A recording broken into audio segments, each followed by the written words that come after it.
Back. I'm here at the home of Barbara and Norm Spring in Grand Haven, and we were just talking with Norm about the Michigan Steelheaders. But now I'd like to talk a little bit with Barbara.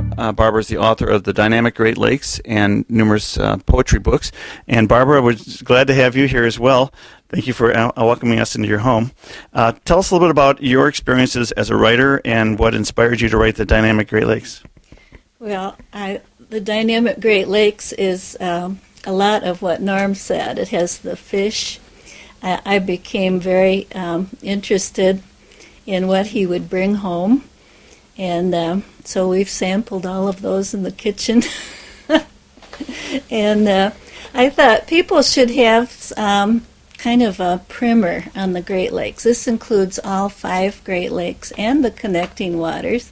Norm mentioned the St. Mary's River, so I mentioned in here how the pink salmon happened to arrive in the Great Lakes. It was really accidental, as he said. Mm-hmm. They were released, they went down the drain at a scientific station, and they thought, oh, those fish are gone.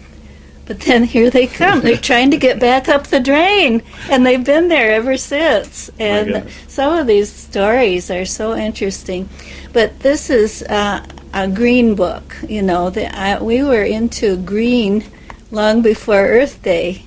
If you want to have a healthy environment, it's important to know a few things about how the Great Lakes work and what we should be doing and what is good. One of the stories in this book is about the return of the American bald eagle. Norm worked on getting DDT banned. They used to spray DDT in Central Park for the Dutch elm disease.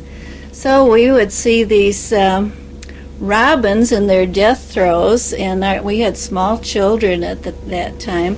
Well, what was happening was this poison would wash down the storm sewers into the lake, build up in food chains in the fish. Amazing. And so he went down to City Hall and asked them to stop doing that. Well, it took a couple years. They weren't willing to do that right away, but he's a very persistent guy, and they did. And now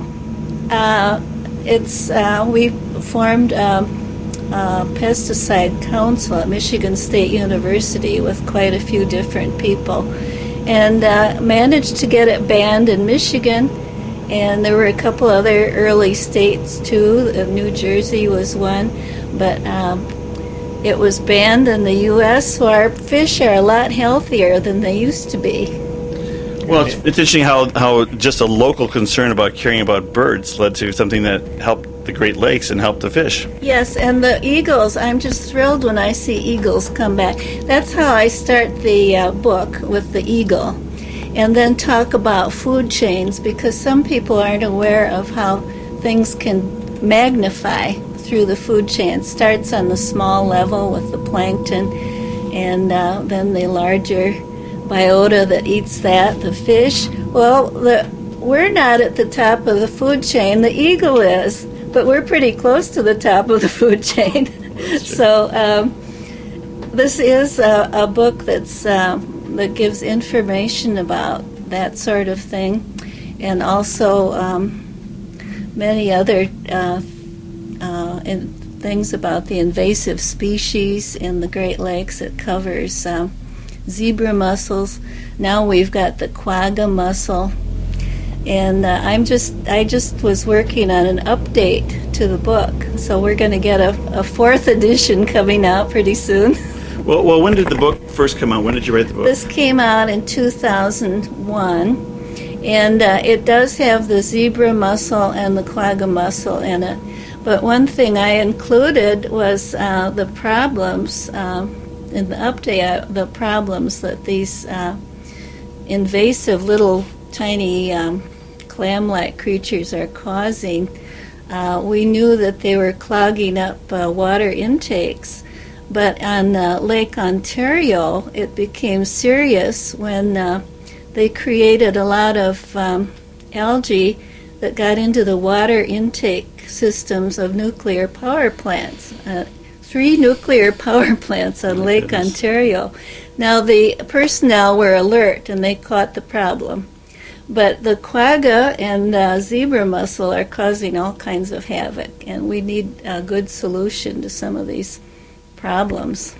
Well, these Great Lakes and the rivers that are in lakes throughout Michigan are just really a blessing for all of us. And I was born in Flint, and we did have the Flint River and the creeks, but for those of us who are from the Great Lakes, this is just a treasure that we take for granted.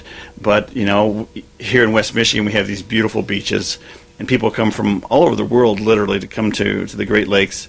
And I think it's important to let them know why the Great Lakes matter, and that they are a source of our, not just our future, but they're part of what makes us special. Yes, I'm always inspired every day, and I've got a lot of that in my other books. Well, tell us a little bit about your books, and tell us the titles so we can know how you wrote them. This is The Wilderness Within, and I have a lot of Great Lakes-inspired poetry. But we've also traveled other places in the world. I've got things about Mexico, Copper Canyon, the Galapagos, and we always like to go to outdoorsy places. This one, Sophia's Lost and Found. I find that the Great Lakes are spiritual, and this is what we look at, and it becomes a part of us, and it's a spiritual thing. We need to take care of it. Well, absolutely. It's important to preserve your home and treasure where you live. Can you tell us a little bit about your background before you chose to write the book? What were you a homemaker, or did you have a profession? Were you a teacher or something? Well, I taught both in public school and at Grand Valley, and then I was also a journalist. I wrote a lot of articles for the Grand Rapids Press. Great. I would do outdoorsy. I'd like to go talk to people like the ones that tapped maple trees or had trout ponds and things like that, and just interesting people. And I published a lot of magazine articles too. Then I thought, well, there really should be a book about the Great Lakes. This was my first one. I kept looking for something that would be handy, reference, simple, for anybody to read, and so I decided I would do this, and that was my first book. Well, have you been able to go to schools and other places, libraries and things, to make presentations about the book? Yes, I'm going to go this month to the high school in Grand Haven and talk about writing and creative writing and poetry. This is what I call creative nonfiction. Okay. Well, Norm, we're going to come back to you in a little bit, but I want to kind of share with both of you that you've had a great chance to travel all over the Great Lakes, and like you mentioned, probably around the world a little bit.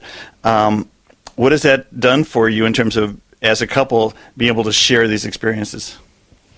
Well, first of all, we took our children on all around the country on camping trips when we were poor teachers and couldn't afford much more, but we traveled all over the country of the United States, and we also took them to Europe and a